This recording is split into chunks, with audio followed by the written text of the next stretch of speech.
शिव पुराण महात्म्य। छठा अध्याय। शिव पुराण के श्रवण की विधि। शौनक जी कहते हैं, महाप्राज्ञ सूत जी, आप धन्य एवं शिव भक्तों में श्रेष्ठ हैं। हम पर कृपा कर हमें कल्याणमय शिव पुराण के श्रवण की विधि बताइए, जिससे सभी श्रोताओं को संपूर्ण उत्तम फल की प्राप्ति हो। सूत जी ने कहा, मुने शौनक, तुम्हें संपूर्ण फल की प्राप्ति के लिए मैं शिव पुराण की विधि सविस्तार बताता हूं। सर्वप्रथम किसी ज्योतिषी को बुलाकर दान से संतुष्ट कर उससे कथा का शुभ मुहूर्त निकलवाना चाहिए और उसकी सूचना का संदेश सभी लोगों तक पहुंचाना चाहिए कि हमारे यहाँ शिव पुराण की कथा होने वाली है। अपने कल्याण की इच्छा रखने वालों को इसे सुनने अवश्य पधारना चाहिए। देश देश में जो भी भगवान शिव के भक्त हों तथा शिव कथा के कीर्तन और श्रवण के उत्सुक हों, उन सभी को आदरपूर्वक बुलाना चाहिए और उनका आदर सत्कार करना चाहिए। शिव पुराण सुनने के लिए मंदिर, तीर्थ, वनप्रांत अथवा घर में ही उत्तम स्थान का निर्माण करना चाहिए। केले के खंभों से सुशोभित कथा मंडप तैयार कराएं। उसे सब ओर फल पुष्प, सुंदर चंदोवे से अलंकृत करना चाहिए।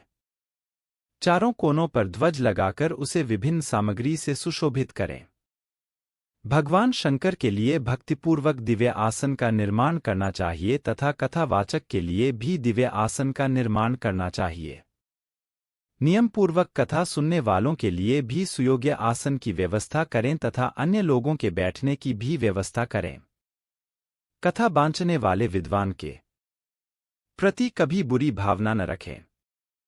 संसार में जन्म तथा गुणों के कारण बहुत से गुरु होते हैं, परंतु उन सब में पुराणों का ज्ञाता ही परम गुरु माना जाता है। पुराणवेत्ता पवित्र, शांत, साधु, ईर्ष्या पर विजय प्राप्त करने वाला और दयालु होना चाहिए। ऐसे गुणी मनुष्य को इस पुण्यमयी कथा को बांचना चाहिए। सूर्योदय से 3:30 पहर तक इसे बांचने का उपयुक्त समय है।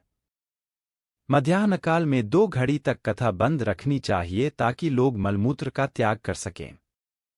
जिस दिन से कथा शुरू हो रही है उससे 1 दिन पहले व्रत ग्रहण करें। कथा के दिनों में प्रातः काल का नित्यकर्म संक्षेप में कर लेना चाहिए।